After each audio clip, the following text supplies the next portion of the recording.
Welcome back to the show, guys. Today we got another exciting episode of California Sober, baby. This is a part two. I split the part one from the part two just because it went on longer than I wanted it to go. I wanted it to just be 5 minutes of me talking about fight news. I think I got to separate fight news versus stuff I want, actual subjects I'm going to talk about. But anyways, this episode, as you can see, I'm still wearing the same clothes, so it's a continuation of part one. But on this episode, I'm going to be talking about the Strickland versus Alex Hernandez fight. Man, was that card just overall a great card, dude. I'm curious to know how many KOs they had on that card. Before I get into that, let me just finish my intro. California Sober, this is your host, Mo. Kind of was a little rushed today just because I got lunch plans with my family. It's still Lunar New Year. Didn't even roll anything to smoke, so I'm going to be hitting the Stiz pen today, just so you guys know I'm still getting high, just as always. Curious to know if I hit the Stiz pen, if it's going to help in the algorithm, actually. So this is actually going to be a good test. But yeah, Alex Hernandez versus Sean Strickland, that's going to be in the works. That's what I'm going to be talking about. There's some other fights. Here, let me just pop off some other fights that I'm going to say, just so you guys know. Chidi versus Carlos Leal. That was a great fight. All of the guys I'm going to talk about were great fights, dude. Who else do I got? Zachary Reese versus Michel Pereira. I can't pronounce his name. I want to say Pereira, but it's Pereira. I think it's pronounced differently. Let's just say Pereira. Smith versus Harrell. Dan Ige versus Costa. And Geoff Neal versus Uros Medic. And then obviously the main event. I didn't really this is all mostly of the main card fights, besides one of them was a prelim, which I think was the first card, with Chidi versus Leal. I just threw that in there because, honestly, I'm a fan of Leal's. This is, I believe, his second fight in the UFC. His first fight didn't go too good, but he looked good in it, even though he lost. So when I saw him on this card, I was like, I want to talk about him just because I like his style. So anyways, let me take a hit of this pen. I feel like I'm talking fast. Oh. Anyways, with all that being said, let's get started. What's up? I already did the intro. Actually, you know what? Let's just do this intro. I'll cut that other intro out. What's up, everybody? Welcome back to another episode of California Sober Podcast, baby. I'm your host, Mo. And man, the UFC just set Houston on mother effing fire, baby. We just witnessed one of the best fight nights we've had. Probably the best fight night of the year. No pun intended. I think it's like the second or third. Strickland versus Hernandez, man, it was pure chaos from the prelims to the finale. It was a good card, man. Honestly, the UFC has been doing good with these Paramount cards. I feel like the changes they've made and they implemented has been really good. Oh, one thing I wanted to look up is I was curious to see how many KOs they got on that night. Should I just ask Gemini? Let's go all in with the Gemini.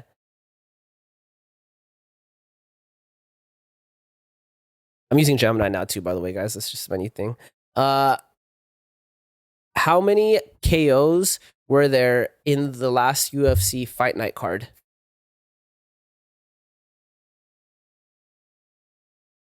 The last UFC Fight Night card had several knockouts.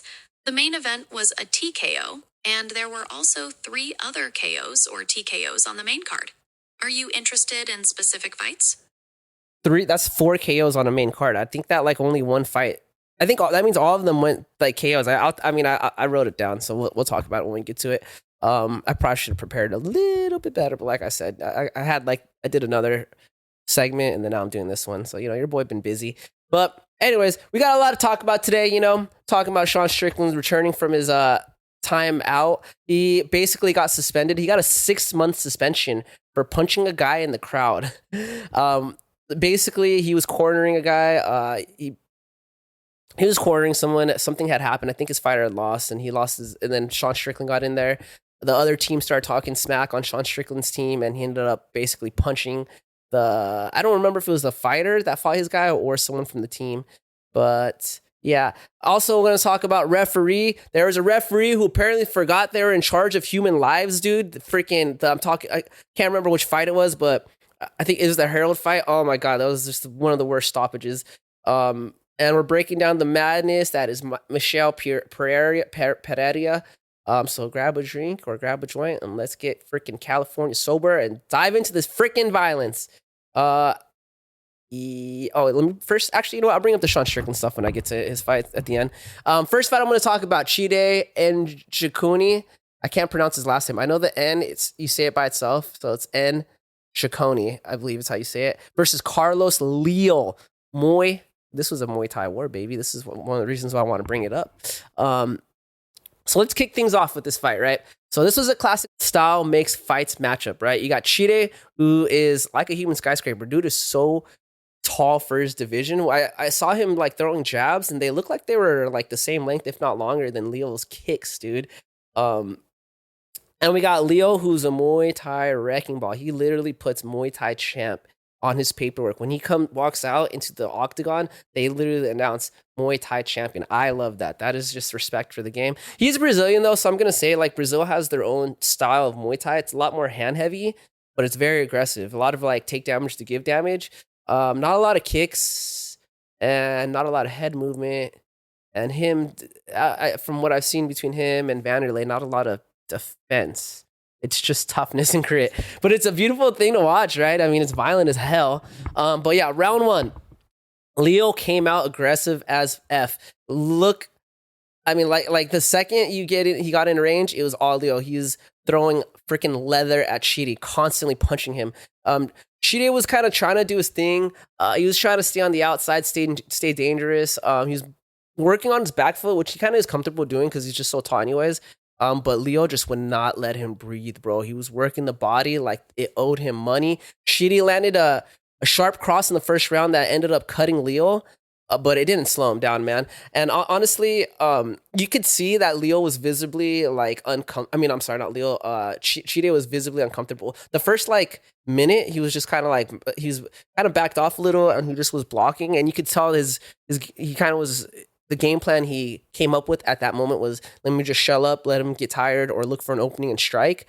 After like a minute of him getting bombed on, body shots, headshots, you could tell that like he kind of was like, oh crap, like I'm losing this first round and I got to do something, right? She did, I mean, like I said, he did land a sharp cross and it did cut him, and I think he landed a good knee in that round. But man, yeah, it didn't slow him down. And honestly, when you're fighting a guy as tall as Chidi, it's like you have to. My one advice that I want to give Leo is when you're fighting a taller guy, especially as tall as Chidi, when the discrepancy is like that. I got to look up the stats, dude. Maybe I'll look it up after I get through this. But you when you fight a really taller guy, you have to get in the habit of keeping your hands super high up, like almost above like your forehead, or I want to say towards the top part of your head. The reason being is because the punches are coming down. So if you're used to just blocking your face, you know, if most people will block something like this, a lot of people will block something like this, right? And they kind of just above the eyes. That punch from the taller opponent is going to come downward and split your guard, almost like an uppercut, but coming downward. So my recommendation for you shorter fighters, you got to try to glue your hands up top right here. Glue them up top to your skull. And that way they're hitting the top of your fist and you're able to kind of keep it together a little bit more. You just need this little window right here to see. And I know this from experience because one of my teammates, Drew, he's tall as hell. He's like 6'1", dude. I'm 5'8". Like, you know what I mean? Like, there's a discrepancy in height. I learned a long time ago just from sparring him that I need to keep my hands way up here. Just like when you're holding pads for a taller guy, you got to keep them way up above your head, right? You want to mimic their opponent's head, which they're not going to fight a guy 5'8". More than likely, it's going to be closer to their height. So you got to keep your hands way up here. Just like you're holding pads for taller guys, you got to keep your hands up there for your defense. That's my little 2 cents. But yeah, it's annoying and it does get tiring keeping your hands up, but you got to do it. But whatever, dude. I mean, Lau doesn't really have a defense anyway, so it is what it is. But Lau needs to learn to stay disciplined, bro. He really does. I think that if he can be a little bit more disciplined, he'd clean up his style a lot more and he would get more easier victories, right? Because this was kind of a war. Chidi, on the other hand, he should have used his knees more, bro. With Leo is so freaking aggressive and he's just in your face, bro. I think the answer to that is you gotta either not let him come in, use your long attacks, work a lot of jabs, keep him away with your jabs and teeps. Once he comes in, someone aggressive like that's throwing a lot of body shots, it probably would make sense to grab him and clench and throw knees. And he did a few times and they were effective, but I don't know, just, things happen. But yeah, I mean, honestly, the reason I say the knees, they work is because Leo, once he gets into the pocket, there's not a lot of space for the taller guy, especially when you with someone like Chidi who's so long. It's like really hard to hit him, kick him, you know. So elbows and knees once he's into that body shot range. Keep once he's like closer to the outside, jabs and teeps. It's basics, but it is what it is, man. The basics win fights.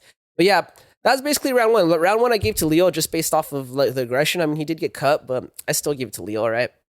Round two, Leal started mixing it up in the grappling. I think personally he got a little tired.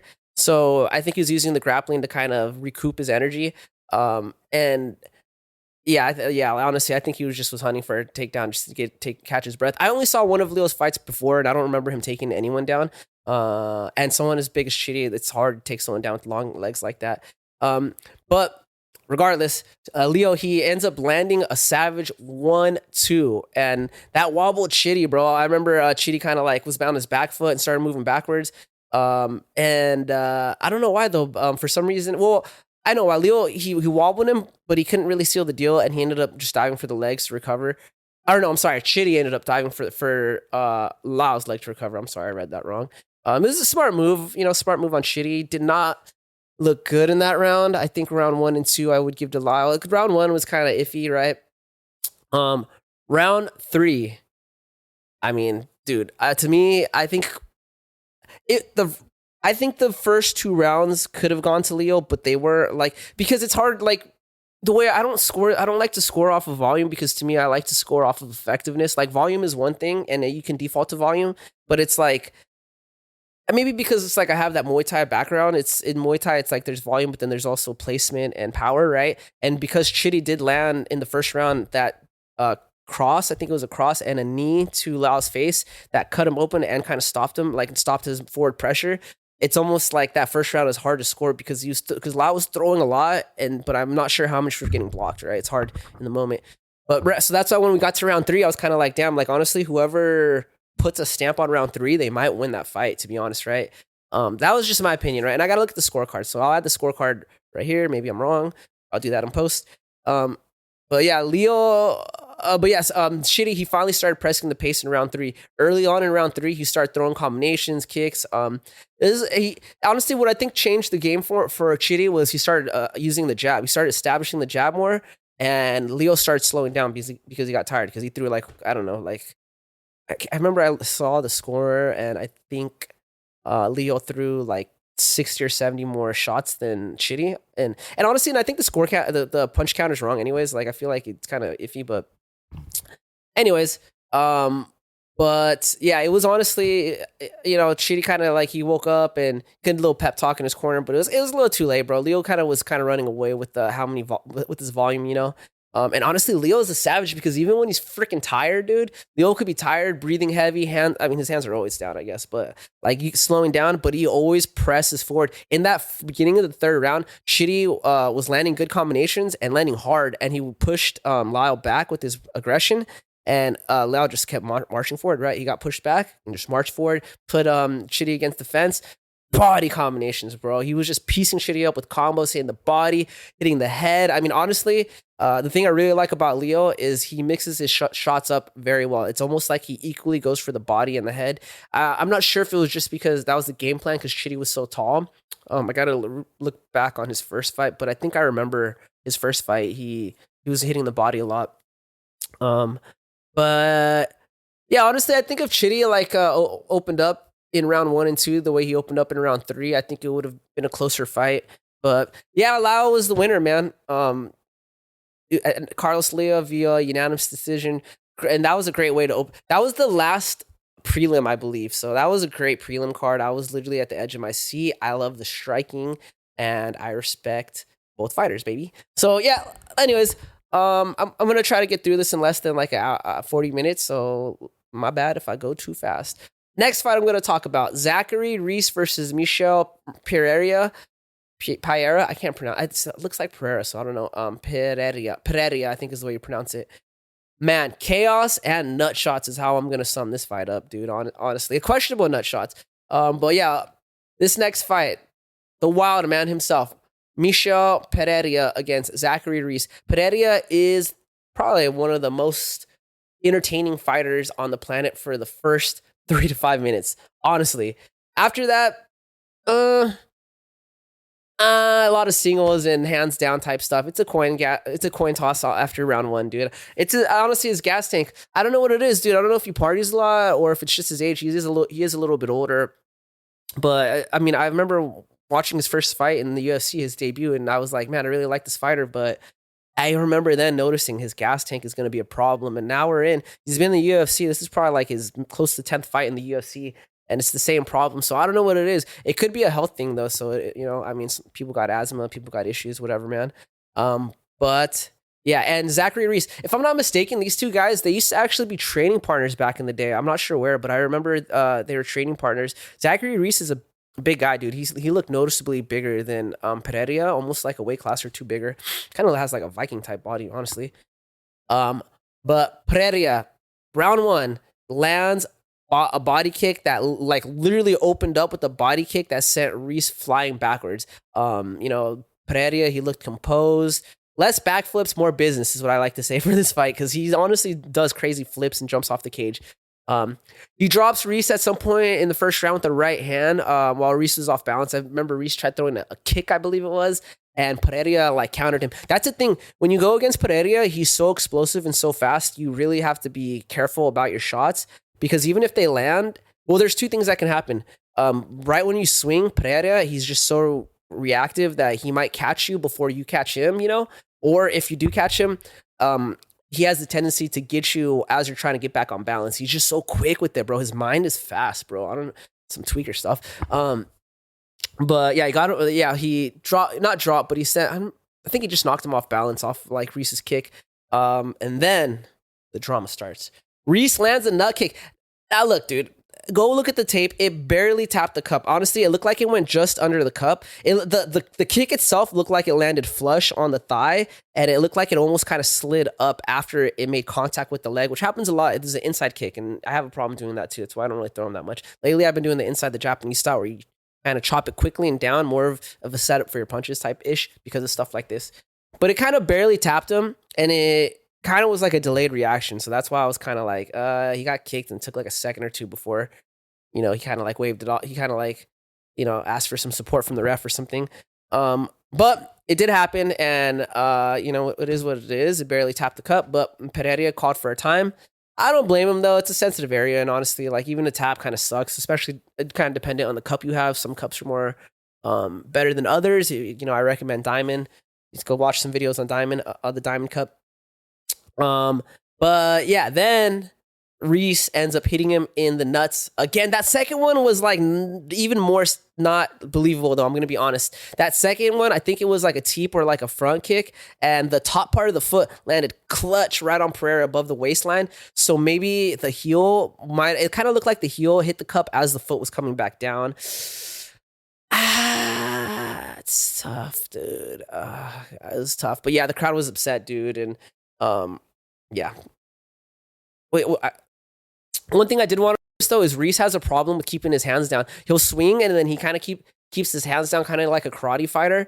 That does not work against Pereira because, like I said, he's very quick and explosive, and he will find that opening if you keep that hand down. Dude, Pereira, Michel doesn't even need to set up for head strikes. Honestly, he's so fast and his timing is so good that. Like a lot of the times what people do is they'll hit the body like Lyle. He'll hit the body, trying to get your hands down, and then he'll come over the top, right? Michel doesn't need to play that game, bro. He'll just move around, and the second you put your hands down, he's already darting in and landing a strike to your head, whether it's a kick or a punch. You really, when you fight someone like that, you got to just glue your hands to your face, and honestly, just wait till they get tired and fade, bro. That's what Chidi tried to do a Lyle, but it didn't work out so But yeah, Pereira, he's just fast and he'll counter you the second you leave a gap, That's just... Oh, I'm sorry. This was all round 1 still, not round 2. Did I say it was round 2? I don't know. Round 2, baby. Pereira lands some nasty knees to the body. They're very, very hard knees. I mean, dude, Reese is bruised up at this point, and he's bleeding from the nose like crazy. He was bleeding. I was trying to figure out where the blood was coming from. I didn't realize it was the nose, but it was like puddling, Like I said, dude, Reese round 2, hands down. And to me, it just seems like it's a death sentence against Michel, right? Then there's an eye poke. Reese ends up poking. He frames. They have a moment where they clash, and Reese frames, and he pokes Pereira in the eye. once again, I don't know if it was the hardest eye poke, but it did land, and the rules are rules, and Pereira got his break. And honestly, I think all of this benefited Michel because, you know, he has his issues with cardio, and so there's a lot of pauses in this fight, honestly. But yeah, after that eye poke, this fight had more, I wrote, an eye poke, this fight had more pauses than a broken DVD player. Dude, I'm funny sometimes.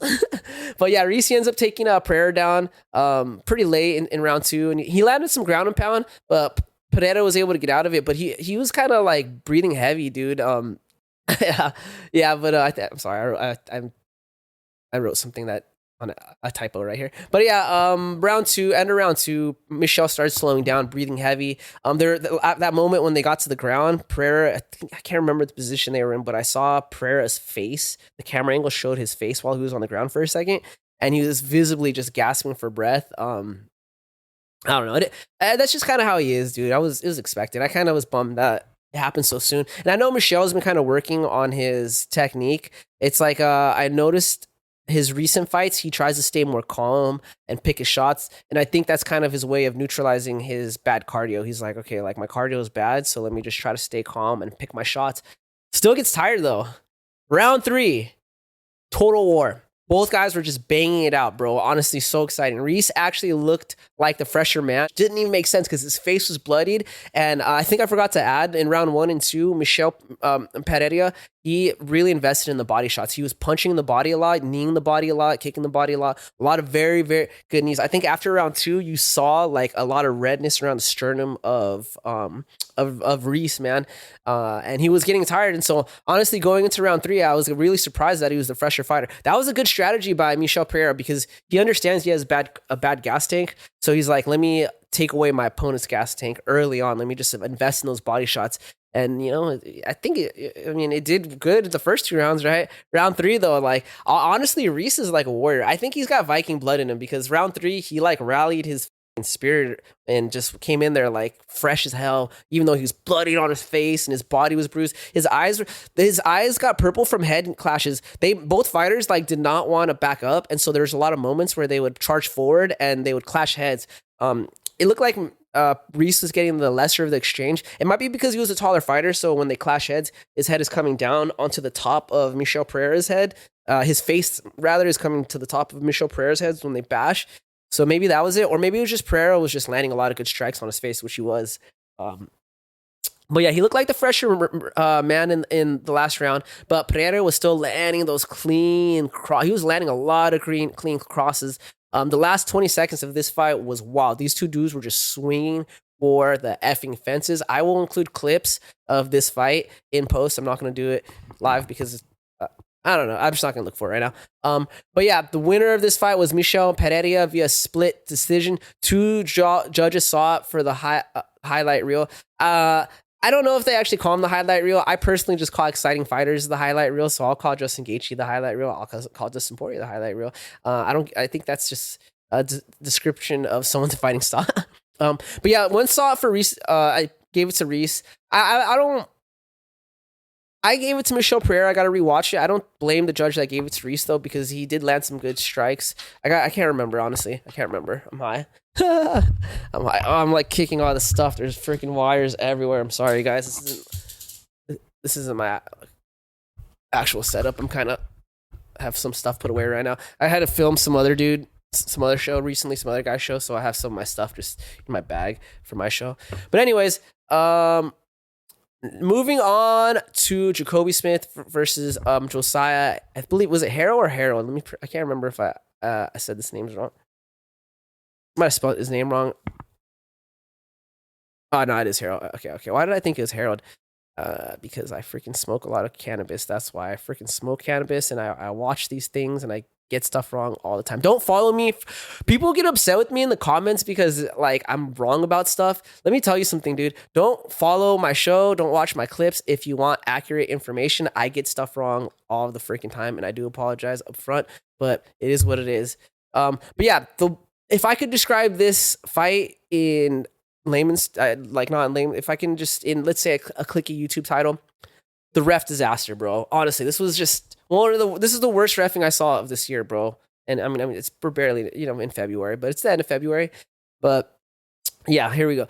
We got to talk about Jacobe Smith and Josiah Harrell, baby. These guys were both yoked out of their minds. Like, honestly, bro, they looked like freaking action figure stars. This is crazy. Like, I don't know if it's them jeans, bro. You know, them black jeans, bro. Some of these black people be just ripped, bro. It's crazy.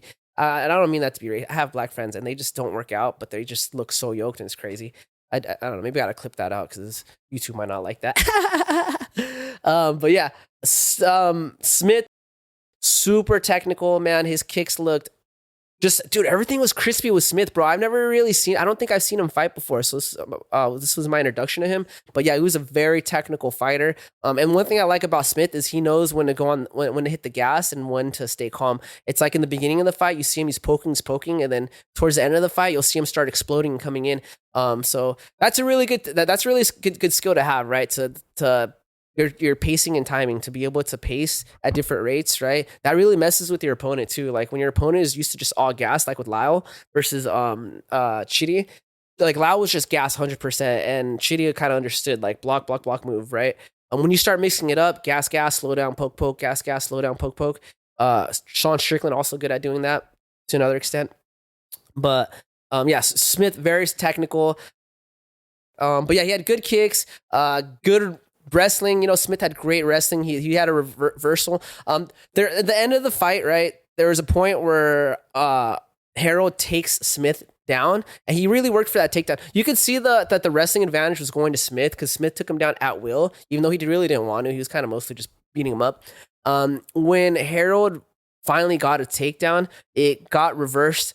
Like the second they hit the canvas. The second they hit the canvas, Smith reversed the takedown, and he kind of put him in like a crucifix position, and he started landing elbows on Harrell, right? And that's basically how the fight ended, right? Now, here's the problem with the fight.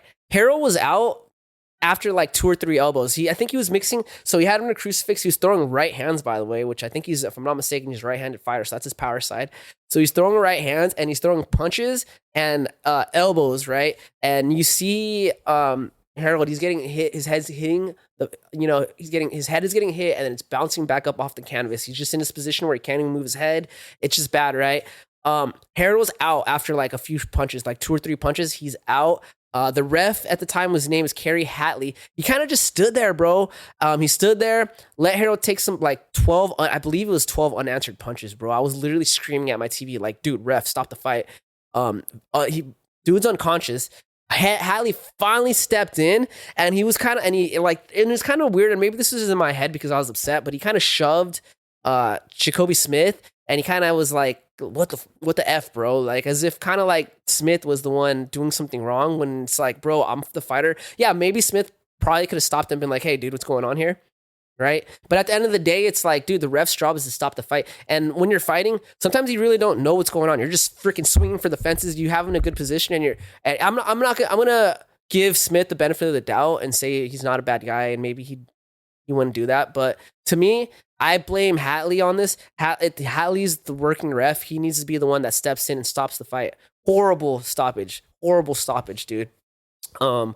Honestly, Harrell, bro, he was so messed up. I'll add a clip here, but Harrell was so messed up, bro. He after the fight ends, you see him kind of trying to get up, right? So he puts his hands on the mats and he tries to get up, right? And he's literally like losing balance on all 4, dude. He falls back down and lays down again. Tries to get up, falls back down, and he's down he lays down for another couple minutes. It was so bad. I think he had to go to the hospital. I mean, I hope that didn't lead to any permanent damage, dude, because honestly, I think Harrell's an exciting fighter. He's very powerful, dude. I noticed early on, like when he swings, he freaking hits very hard, and he does it so effortlessly. But ref, dude, I don't know. Personally, I think Hatley what's his name? Kerry Hatley. I think they got to get him out of MMA, bro. I would not allow that dude to ref any MMA fight, Yeah, get him out. But yeah, winner Jacobe Smith via KO. And I hope Harrell's okay, dude. I'm sure he's okay, bro. But he's probably not gonna fight for a little bit.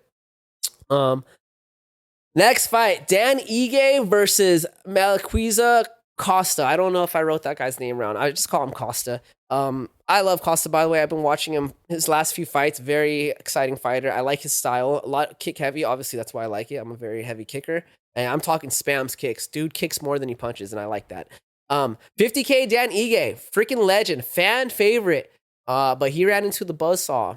Ige came out trying to clench and grapple. That was a weird look for him, honestly. Usually he's kind of more on the boxing side. He usually a lot of pressure, a lot of head movement, good footwork. It wasn't doing any of that, dude.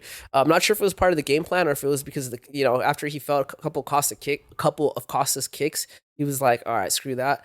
But yeah, it looked like he was pretty much worried about the kicks, to be honest, and for good reason, bro.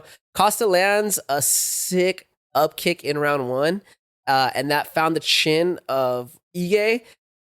Honestly, Ige looked surprised, bro, and he wore it well, but you could tell it hurt, bro. It's like, the reason Ige looked surprised is because Ige was like kind of towards the outside, and you could see him about to work his way in, and he catches that up kick, and he's like, "What the hell?"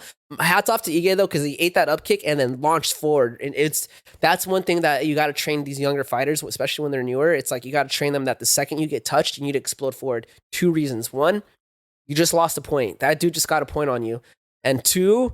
When your opponent can touch you, normally that means you can touch them. Obviously, there's height discrepancies and stuff like that. But I always tell people, look, if your opponent just hits you and it landed, whether you blocked it or not, you just did the work for you. He just got into the pocket. So now you need to charge forward before he can get out of the pocket and get your point back. And that's Dan Ige, like a veteran. He knew what was up. But yeah, after that front kick, a few moments later, Costa lands a spinning back kick, and dude, this is just the final seconds of this was literally the final seconds of round 1. Oh, dude, actually, did he throw 2 spinning back kicks? I think I don't know. I don't remember. I might have wrote that wrong. But he throws a spinning back kick at the final seconds of round 1, lands, and just KOs Ige. That's it, bro. Like, honestly, he hits him, drops him, ref steps in. Ige kind of complained, saying it was an early stoppage. I don't know. I disagree, dude. He looked like he took a lot of damage, went down, and I think he went down and Costa got on top of him and landed some more ground and pounds. Personally, I don't think it was an early stoppage, but I'm not Ige. Maybe to him it hurt, but he was still in there. He can take damage. Who knows? If I was the ref, I would have stopped it, right? But yeah, TKO stoppage. Man, dude, it was kind of crazy how Ige folded. I don't know if what this means for Ige. I don't think this means much, honestly. So you lose a fight, it happens. Costa's a rising prospect. Maybe they can run it back one day. Dude, after the fight, Costa ends up throwing his freaking cup into the crowd. I'll add a clip of it here. Funny as hell. I don't know why he did that. Pause so I can hit the stiz pen. But yeah, love the energy. Absolute savage. Let's get to it. Next fight I'm going to talk about, Geoff Neal versus Uros Medic, the doctor. The doctor is in, baby. Uros Medic. I'm a fan of Uros Medic. His last fight ended I think in the first round, dude. I think Geoff Neal, I think Uros Medic, I think he has the most first round stops right now, or he's up there with almost has the most first round stoppage. But Geoff Neal, top tier guy. A lot of people call him a gatekeeper. Maybe I will too. But he's had some good fights. He's fought Shavkat. He's fought Ian Gary. He's fought. Let's actually pull up this guy's fights. Curious to see. Curious to see. Okay, so Geoff Neal, he's fought Medic, that was the L. Fought Carlos Prats, that was an L. TKO round 1. Dos Anjos, he got the dub. Dos Anjos was kind of old right here, but he got the dub in round 1. Gary took a L round 3. Was that a decision? Possibly. Day out decision. And then Shavkat Rakhmonov took a L. He got submitted. That was in round 3. So he's fought some. He's fought some big names. I mean, he didn't get the dub against them, right? But he's no slouch, bro. Honestly. And he's a cool fighter. He's not bad, bro. I think this was a good. Personally, I thought this was a good matchup, and I do gotta add the UFC is matchmaker. Great job, man. I don't know if it's the Paramount thing, but lately it's been just amazing. Great job. Uros Medic though, honestly, I feel like he's the new king of the first round, man. I mean, both of them. I mean, honestly, like I said, he puts a lot of fighters out in the first round. It's kind of impressive, dude. Like, and it's kind of interesting because he trains right here out of California. I don't think he's a native, but I got love for my Californians. I can't remember what gym he trains out of, but who did he have in his corner? Benil Dariush. He trains at Benil Dariush. Oh, so he trains out of Anaheim. My hometown, baby. Anaheim, California, baby. Kings MMA. I gotta like go out there and try to get some interviews or something. Take some classes. They'll probably beat me up though. It's a tough gym, bro. That gym's known for being violent, dog.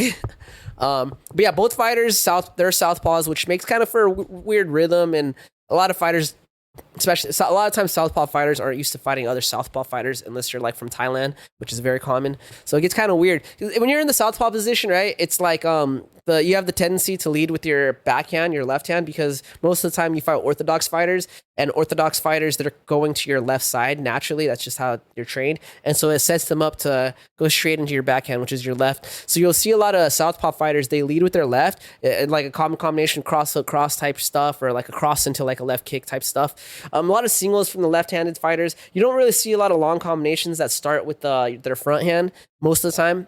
But which is why when I see a really good southpaw fighter, you'll see him actually switch it up. He'll start and open up with his left, but then you'll see him also mix it up and throw combinations starting with his front hand. Just something I noticed, right? That stuff kind of messes you up, right? Hard to time. Anyways, so like I said, sorry, I just kicked something. We good? Yeah. Anyways, dude, what was that even plugged into? Yeah, Medic. Dude, that guy was created for chaos, man. Honestly, creates fire when he fights. It's super interesting. If you watch the fight, there was a moment where they're kind of like on the outside, and then Medic kind of charges in, and he starts throwing combinations, and you can kind of see Neal looking for the right opening, right? And Medic, he kind of frames with his right hand, right? It's beautiful. He frames with his right hand to keep Neal's vision, kind of like blocks and keep his hands up, and then he blasts him with the left hook. He's out before he hits the canvas, man. Honestly, it was beautiful the way he set it up. And it's honestly kind of showed me a lot of Medic's style. Is like he comes in, he creates chaos, and then he waits for you to look for the counter. And once he sees that counter coming, Medic's mind is already racing. Like he's already thinking, like, how am I going to counter the counter? Lean back, frame. In this case, he framed and threw that hook, put him out, bro. And that was a lot. I think his last fight was with the elbow or something similar kind of win, But yeah, honestly, I mean, at this point, Medic has 100% finish rate, I think, in the UFC. So keep your eye on that, man. I'll add some clips. I'm not going to get too much in detail because I'm trying to run through this. But yeah. Oh, actually, we're already at the main event. I've been trying to do these things faster. And so I guess now I'm going to have to add some videos and post. Damn, I should have just done it now. I only got 30 minutes though. Whatever, bro. Anyways, the main event. Little about what I was saying about Strickland, man. Strickland is not a very well-liked guy. He says kind of some things that are racist.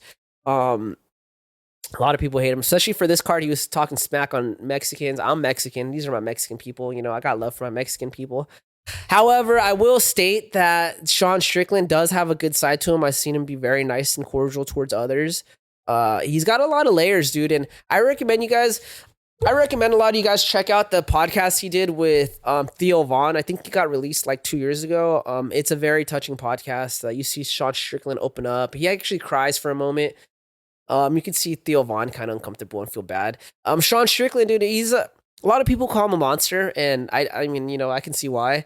But I will say, in order to become a monster, you got to live with monsters, baby. And this guy had a hard life, man. He, from going from dirt broke, abusive father was abusive towards him, towards his mother. He had like a grandpa or like an uncle that would watch him that was like straight up like a Nazi type figure who obviously passed those beliefs on to Strickland. Strickland will even tell you that he's like an ex like Nazi type dude. I mean, he says now he's not like that. I don't think he's like that, bro. If you look at his corner, he has like, black people in his corner. One of his best friends is Curtis Blades, right? Is it Curtis Blades? So I think he says racist things, but I don't know if he's actually like racist, right? I think we have to be careful on who we call racist. But is he a good guy? Probably not. I don't think he's a good guy. Alex Hernandez, Fluffy. Man, that guy's been rising in the ranks. I said this a long time ago, and I still feel this way. I think Alex Hernandez would would have a benefit of flying out to Brazil and training with the fighting nerds. I think Carlos Pratt and Mauricio Ruffy. I don't know if Ruffy's still in there. I think they could help him out with some stuff, bro. And I said this a long time ago, and I think the reason I said this is because he fought on the same card as someone from the fighting nerds. And in my head, I was like, oh, dude, that would be because Alex Hernandez is good, bro. And I just don't think he's like at the top of the top as of yet. And I just feel like, training with the fighting nerds will help him get to the cream de la creme. And honestly, it's just because the way they approach fighting is they're very analytical. They come up with great game plans. Their coaches, everything's very structured. And that's what I feel like Alex Hernandez needs. I think he needs a little bit more structure with his training, But anyways, let's get into the fight. So, and one thing I want to mention, what I was talking about earlier, Sean Strickland, he's coming off a 6-month suspension, right? So he got fined $5,000 for jumping into the cage at a Tough and event and punching a fighter named Luis Hernandez while he was cornering a teammate. Funny, Luis Hernandez, Alex Hernandez, Sean Strickland obviously has a problem with Mexicans, dog. Damn, my guy. Yeah, so here, actually, let me see if I can find a clip of that. Okay, here we go. Yeah. Found the clip. Let's go. Okay, yeah, that looks crappy. Whatever. Oh no, that looks too crappy. We're not doing that. We're not doing that. Sorry, gang. Let's just rewind this a little bit. But yeah, so this fighter, he does that motion to Sean Strickland's crew, and Strickland comes in and with Curtis Blades, by the way, punches him in the face, bro. This is an amateur fight, by the way. You know what I mean? These are Curtis grabs him by the neck. Look at this guy. This guy would get mollywopped by both those guys, first of all. They look like they're in the same weight class, actually. Yeah, so Sean Strickland, he got fined for that event. Plus, they gave him a suspension. I think it's deserved, honestly. It's deserved. You can't have that type of chaos in the ring. I know it sucked what happened. Dude should show a little bit more respect. But it is what it is. This is fighting, and people are, fighters are violent. So it comes with the territory, right? So yeah, he got suspended for that for 6 months. So we haven't seen Strickland in a little bit. He finally got off suspension, signed this fight with Fluffy. And man, was it a fight? So let's get into it. Yeah, Sean Strickland. He is definitely moving towards trying to get on the White House card. He has mentioned he wants to be on that card. This dude loves America, I just, whatever, I respect it. But his walkout music was like some of the most patriotic stuff ever. I wish I could include it, but they're like super weird when it comes to audio stuff, copyright laws. But he came out to this patriotic cowboy pirate rock music. To me, like I said, it screamed trying to get on that White House card 2026. And he's been vocal about it, right? I noticed that. I didn't really notice much about Hernandez. I forgot what he came out to some rap music. But I noticed that early on, and I just made the connection like, oh, White House card. But yeah, round 1, the jab, baby. That was the story, man. Just popping the jab. He landed at least 5 jabs in that first like couple seconds. Like literally before Fluffy Hernandez could even take a step. Like literally the fight started, bumped fist, I think, if I'm not mistaken. Pop, pop, pop, pop. Hernandez hasn't even like been able to download what just happened, man. Hernandez did pretty good early on. He was landing some inside low kicks. I think that's a great strategy against Sean Strickland.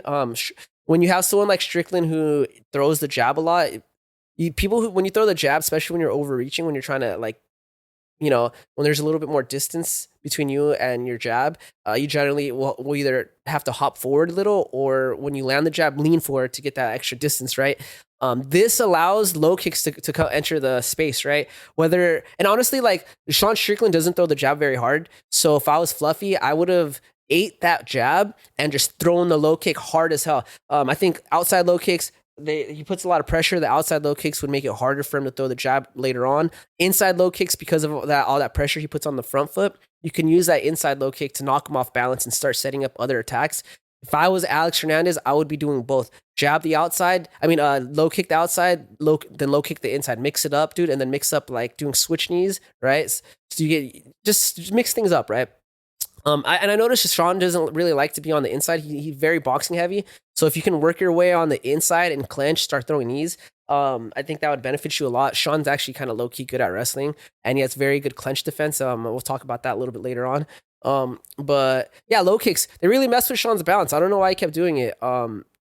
Fluffy. The other thing too is Fluffy has this like weird thing where he moves his head kind of weird. It's like when he's trying to push forward and he kind of gets a little his technique kind of starts like kind of fading away almost. Not like he's tired, but he gets too like emotional almost. Like I noticed like there was times where he would press forward with his jab and his head would be kind of off the center line and leaning like kind of too far forward. I get like a lot of the times like in boxing it's common to throw that jab and throw it off the center line, throw that cross, throw it off the left center line, but he was like the way he was doing it is like he was so far off balance. I think he needs to clean that up because Sean, he just popped in the jab. So what I noticed is he would move away from Fluffy's jab and Fluffy would drop his head down and then Sean would just catch it. Weird stuff, right? I don't know. He didn't, and to Fluffy's credit, he doesn't do it all the time. It just seems like when he gets kind of like, when his mind gets a little cluttered, these little things kind of happen. And that's what I mean by he needs to train with the fighting nerds because they look at stuff like that, and, and they help correct a lot of stuff like that. All of like the fighting nerds is they got very crispy technique for the most part. But Sean Strickland, man, his basics are just super tight, bro. Hands up, jab. He does these weird flary things with his hand. He's got the weirdest defense, dude, honestly. But yeah, Sean Strickland, he'll piece you up with the basics if your technique is loose. So you got to really like work on that technique. Round 2, Sean just kept up with the pressure, bro.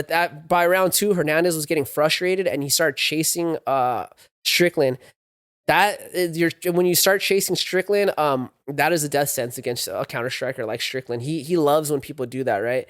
And he likes to be in the fire. Sean Strickland, he likes to be in the fire. He has this like Sean Strickland has this ability to like control the pacing of the fight really well. Like, and you'll see guys like start reacting to that. Oh, what happened to my camera? One of my cameras went out. Oh, did it die? Pause. Unpause. Damn, the battery died on one of my cameras. So like I was saying, Sean Strickland has the ability to control the pace, dude. And so you'll see a lot of fighters get frustrated and they'll try to make it a war or try to take that timing back. And it never works with Sean Strickland. He feeds into that, dude. So you need to have a good game plan. You need to stick to your game plan and you need to have your technique tight, your defense especially, because that jab and the teep is coming. Bro, look, all Strickland does is jab and teep. It's very basic, dude. So it's like, keep your hand up, and when he decides to teep, swipe that teep away and counter. And it's like the fight is yours, bro. But, it is what it is. And I think part of it too, though, is because Sean Strickland, he's just always there. He's always there jabbing. He's always there. It doesn't give you time to think, which is what important for you to come up with the game plan and stick to the game plan. Don't think. Do not think. Just do what you train to do. That's my advice to fighters fighting Sean Strickland. But yeah. The other thing I wanted to add too is in round 2, something I noticed or I thought would have helped Fluffy. When I watch these fights, I'm always thinking, if I was in the corner, what would I tell these fighters? I would have told Fluffy if I was in his corner, you need to start feinting. You need to feint and make Sean Strickland overreach. Because if you don't, you're just going to keep eating the jab. Fluffy wasn't feigning or anything, right? Sean Strickland's doing this, right? But once you start applying pressure, because he's looking for the counter, he starts backing up. He starts putting his hands up. That's the biggest thing is when you start Strickland, when you start attacking, he'll do this wacky inflatable armband thing, move his hands up. It works because when you punch, he just slaps your hand out of the way, right? It works. But that type of defense only works off of like 1, maybe 2 shots, right? If your opponent comes forward with combinations, this becomes a little bit less effective. But to Sean's credit, he understands that. And so while he's doing this wacky inflatable arm thing, he's leaning back or he's stepping backwards or off the center line. That's how his defense works, right? He's got this arm thing, which is actually a good defense because usually when you block like this, it still freaking hurts and you still have the opportunity to come through it. Doing this and kind of like parry, it's basically a parry, right? Using your whole arm to parry, that you're not eating any strikes at all. It's not hurting whatsoever, right? And like I said, then his backup defense is his footwork, right? Walking back in case this fails. So if you fight someone like Sean Strickland, and in Fluffy's case, what he should have done is more combinations, press forward, use combinations, and while you're throwing the combinations, change the angle. So as Sean Strickland's doing this and walking backwards or doing this and looking for the counter, you need to throw the combination, move out the way, keep the combination going, right? Or you got to start feinting. I think feints, just basic feints, would do wonders against Sean Strickland. You start feinting here, right? Feint over here, get Sean Strickland to move his arm this way. Then you come straight down the middle. Fake here, get him to move both arms, come straight down the middle. Fake something with the hand, come up with the kick. I feel like feints would do wonders against Strickland. I do not know why Fluffy wasn't told that. I did see him try to feint here and there, but not really. And I think part of that though is because Strickland gets in your head. He gets in your head, and you lose track of the game plan. You lose track of like fundamentals, and he takes over, man. Round 3. This was all Sean Strickland, baby. His defense was amazing. He actually, I do got to retract what I said earlier. I did forget about this, but Sean Strickland, head movement. He had good head movement in this fight. So I guess that's part of his footwork, right? So, you know, the arm thing, the footwork, and then his other defense that kind of goes with the footwork is the head movement, slips and rolls. He did a lot of slips and rolling though in this fight. He slipped and rolled like he was a freaking boxer on that night, right? Round 3 though, Sean Strickland turned up the heat. He lands a gnarly knee from the clench, right? He lands a gnarly knee from the clench, sends Ruffy kind of like on his back foot, and then volume, just landing bombs against Fluffy against the fence, ends up dropping Fluffy, and he finishes the fight, dude. Honestly, it's kind of crazy because the whole fight, Strickland's just doing this, and then teep, jabs and teeps. He's like, all singles there, it's not even a lot of power behind it, and then it's like once he senses you're in danger, you just see him charge you, and he's like bah, bah, bah, bah, bah. Literally, like, dude, he's hitting the body like 5-6 times, he's hitting the head like 5-6 times, back to the body 5-6 times, you go down, he's right there on top of you, another like 5-6 punches. I had a word for what it reminded me of, but I can't think of it right now. But that's what happens when you fight Sean Strickland, and that's actually really, honestly, I think Michel Pereira would benefit from training with Sean Strickland, because if he can learn to just stick to the basic, just jab, just kick, and then wait for the opening to explode, I think that would do wonders for Michel Pereira's for his technique. And I think Sean Strickland can benefit from learning from Michel Pereira, because Michel Pereira is so freaking explosive, and that's kind of something Strickland needs a little bit of more, is just being a little bit more explosive. I mean, honestly, he wins fights, but he could be winning them more exciting, baby. But yeah, Fluffy falls, bro. He fell round 3, didn't even make it to round 5. The betting was crazy, dude. The betting was in Fluffy's favor. I don't know how that happened. I was sitting here like looking at the betting, and I'm like, damn, these are literally all casuals or someone that's trying to make a lot of money, because in no world would I have expected Fluffy to win. And that's no offense to Fluffy, bro. You're a great fighter, but like I said, there's just these little things he needs to tune up. And like I think him going with the Fighting Nerds all the way in Brazil, removing himself from everyone down here, I think that would help him a lot, you know. But that's just, you know, my 2 cents. Who knows? But my final thoughts. The post speech that Sean Strickland gave was a little weird, very heartfelt, and something I'm not familiar with seeing from Sean Strickland. I did say though, he's not a bad guy deep down, but he gave a very respectful speech to Fluffy. You know, he just told the crowd how he respects Fluffy. He was saying how he thinks Fluffy's a better man than him. He straight up was like, Fluffy is a better man than me. He's a good husband, a good father. He's a good man. You know, he's a hard worker, and he stands by what things he says. You know, honestly, dude, it shined. I wasn't upset with it, dude. I was like, it was weird, but I was like, hey, you know, that's good sportsmanship right there. During the press conference for this fight, they ended up cutting his mic short. He was talking about, just rambling about all this stuff. I think he thought a reporter was gay at one point, and the reporter's like, I'm not gay. And he started just rambling off. They ended up cutting his mic off, right? So I don't know if that was a Paramount thing. Maybe that's a Paramount thing. But yeah, so then this post-fight speech came, and I was really curious. I was like, was he saying all of these positive things about Fluffy because he meant it, or did Paramount get involved? Paramount's a big company, right? So they're not, it's like the UFC, when they're doing their pay-per-views, it's like they're independent. You could say whatever you want, do whatever you want. But then now that we're with Paramount, or like when they went with ESPN, I feel like censorship starts taking over, right? And I don't know if this is true. Maybe Dana White's like, F that. But I'm curious to know, did they tell Strickland he needed to chill out and be more respectful? Or was this really Sean Strickland? I hope it really was Sean Strickland, because one, I really hope the UFC isn't bending the knee to Paramount. You got to let the fighters do their thing. Dana White straight up says he lets the fighters do their thing. And if it was Sean Strickland, I think, you know, this is a new Sean. You know, maybe he's starting to kind of mature and be a lot less controversial, or try to balance the controversial stuff. Who knows? Who knows what we'll see in 2026, right? For Sean. But yeah, that's it, man. I'll add some clips in post of the fights, as always. But yeah, that's it for the breakdown. What a night for the UFC, baby. Make sure you guys Follow California Sober Podcast on all platforms. I'm Mo. Thanks for watching this episode, and we'll see you again for the next fight.